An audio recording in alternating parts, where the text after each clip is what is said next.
Over the past few weeks, you've seen articles telling you how it's now possible to roll unused funds from 529s into a Roth IRA account. In this episode, we tell you the details of this strategy and how likely you are to actually use it. Let's get started. Let's get some money. From New Money, New Problems, it's the New Money, New Problems podcast, a show for successful professionals searching for the tools they need to navigate financial opportunities and obstacles they've never seen. Negotiating compensation, purchasing your first investment property, helping your family with money, the highs and lows of entrepreneurship. New money brings new problems that require new solutions. Join us as we work through them together. I'm Brenton Harrison, and this is the New Money, New Problems podcast. Hello, my name is Brenton Harrison of New Money, New Problems, and your host for the New Money, New Problems podcast. In the last episode, we talked about the details of recently passed legislation called Secure 2.0, and we covered some of the 4 or 5 most relevant pieces of that regulation as it pertains to people with new money and new problems. But there was a big part of that law or that rule that I left out because I wanted to give it its own episode. And that had to do with some things you're seeing in the news about transferring unused $529 into a Roth retirement account. I wanted to keep that separate because many of you may not be aware of how Roth IRAs work, of how 529s work, and if this strategy that you're reading about is actually accurate or feasible for a layperson to enact. But if you've been paying attention to the news or you have one of those article suggestion apps on your browser like I do, you're probably starting to see these articles all over the place. From CNBC, families can make a tax-free rollover from 529 plans to Roth individual retirement accounts starting in 2024. From USA Today, stranded college savings plans can soon be rescued. New law lets $529 roll into retirement. From money.com, save for college or retirement?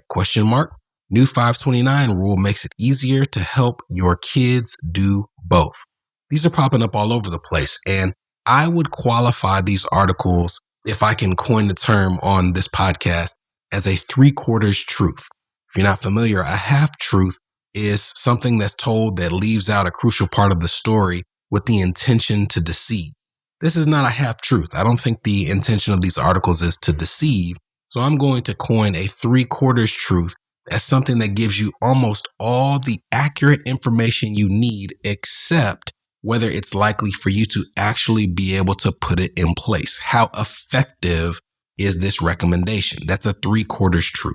And this article detailing transferring unused $529 definitely qualifies because, as we'll share later in this episode, it is unlikely that a large number of people ever use this strategy. And even if they do, it likely won't be for their benefit. It may be for their kids' benefit. In later episodes, we'll talk about how useful I think these tools are for people with new money and new problems. Specifically to 529s, I have some unique thoughts on that matter, but that's not what this episode's for. Right now, we're just going to talk about how these tools work conceptually. To this point, we've covered some of the ins and outs of qualified retirement plans, like a 401k, and we've discussed some of those benefits, mainly tax deferral, meaning that dollars that are put into a 401k or an IRA or a Roth IRA are not taxed as they increase in value.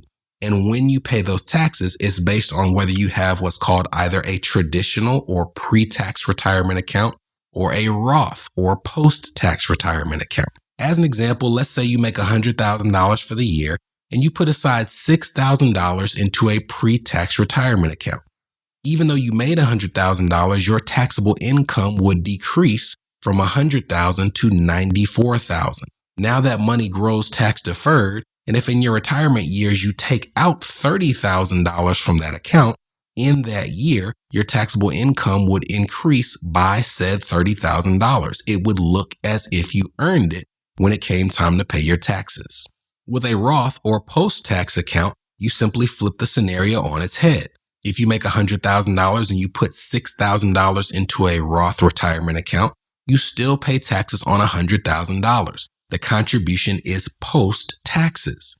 Now the money grows tax deferred, and if in that first year of retirement, you take out $30,000, you do not pay income taxes on the $30,000. You have already paid income taxes on the front end. This is the difference between a pre-tax or traditional retirement account and a Roth account. Now let's cover 529 accounts. These are set up to facilitate and encourage people to set aside dollars for education savings. A lot of people tie them to college savings, but it's not just college. You can use them for vocational school. In some cases, you can use them for certified apprenticeship programs. It's not just college, but conceptually, these accounts allow you to put aside dollars and have them grow tax deferred, similar to a retirement plan. And similar to a Roth retirement account, you don't owe taxes on the money that you withdraw as long as it's used to cover education costs, which aren't just tuition. It could be things like room and board. It could be things like a tablet or laptop that you need for school. And when you see articles telling you these unused 529s can now be repurposed into Roth IRAs, it almost whets your appetite and increases the attractiveness of a 529 as a savings tool. But after the break, we tell you how likely or unlikely that is to occur and whether or not this is a strategy you can look forward to in your own finances. This is the New Money, New Problems podcast, a show for successful professionals searching for the tools they need to navigate financial opportunities and obstacles they've never seen. We'll be right back. Are you wondering what new money problems you might be overlooking in your financial life? If so, we've got great news. We've crafted the New Money, New Problems Gap Finder to identify potential weaknesses in your finances in areas ranging from budgeting, investments, insurance, and even the threat your extended family's finances could pose to your household. Please head to newmoneynewproblems.com/gapfinder to complete it today. Again, that's newmoneynewproblems.com/gapfinder to take the assessment.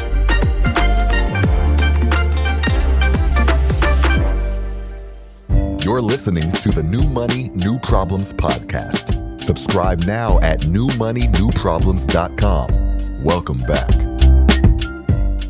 Before the break, we talked about Roth retirement accounts, 529s, and new legislation that potentially allows you to take unused $529 and transfer them into a Roth IRA. But if you don't read the details of these articles sharing these headlines, you might think you'll be able to take unused 529s for your children's education and put them into your Roth retirement account. And that is extremely unlikely to occur based on the details of what you have to have in place in order to make this transfer. We'll put the links to all of the articles we covered at the beginning of this episode in the show notes, but one of those articles was from CNBC. And towards the end of the article, you see a section called Limitations on 529 to IRA Transfers, and it tells you the restrictions associated with this new legislation. So let's go through them in detail. The first of these being that there's a $35,000 lifetime cap on transfers. This means that you cannot simply put aside $100,000, $200,000 into a 529, thinking, hey, I'm covering the best of both worlds. If my child doesn't use it for college, I can simply repurpose it to my own retirement goals. That is not accurate. Even if you open 5 different 529s that have $100,000 each in them, you cannot take $35,000 from each account. It's $35,000 in total over the course of your lifetime. Next, these rollovers are subject to the annual Roth IRA contribution limit. What this means is even though those contribution limits may change over time, you can't in one fell swoop transfer your $35,000. You have to do it in increments based on the contribution limits for that year. So this strategy will take a number of years to complete, and it will take some intent to complete. You can't simply press a button for the transfer and be done with the transaction. Next, and this is a big one, the rollover can only be made to the beneficiary's Roth IRA, not that of the account owner. In other words, a 529 owned by a parent with the child as beneficiary would need to be rolled into the child's IRA, not the parent's. Now let's take a pause there to talk about what this means when they're talking about beneficiaries and owners. A child under the age of 18 in this country cannot legally make decisions as to how money in their name is managed. So the law says that any money in their name has to be managed by an adult with legal standing. When 529s are set up, you can pick the beneficiary of the account as your child. It means that this child is the person for whom these funds are intended, but they are not the account owner because they do not have legal standing. So the child is the beneficiary, but the adult is the owner. The restriction on this IRA transfer is saying that if you move money from a 529 into a Roth retirement account, you cannot move it from the beneficiary's 529 into the owner's Roth IRA, essentially saying you can't move it from the child's college savings account to the parent's Roth retirement account. It has to go from the beneficiary's 529 to the beneficiary's Roth IRA, meaning that if your child is that beneficiary, these funds can only be rolled into their retirement accounts, not yours, which immediately points to why this is a 3/4 truth. Even though they didn't explicitly say that you could put this money into your retirement account, the title of these articles leads you to believe that you can, but in reality, that is not the case unless you decided to open up a 529 for your own education savings and then put it into your own Roth IRA. Unless that's the case, this is not something you'll be able to use for your own retirement. Going back to our limitations, open quote, the 529 account must have been open for at least 15 years. And it seems that changing account beneficiaries may restart the 15-year clock, close quote.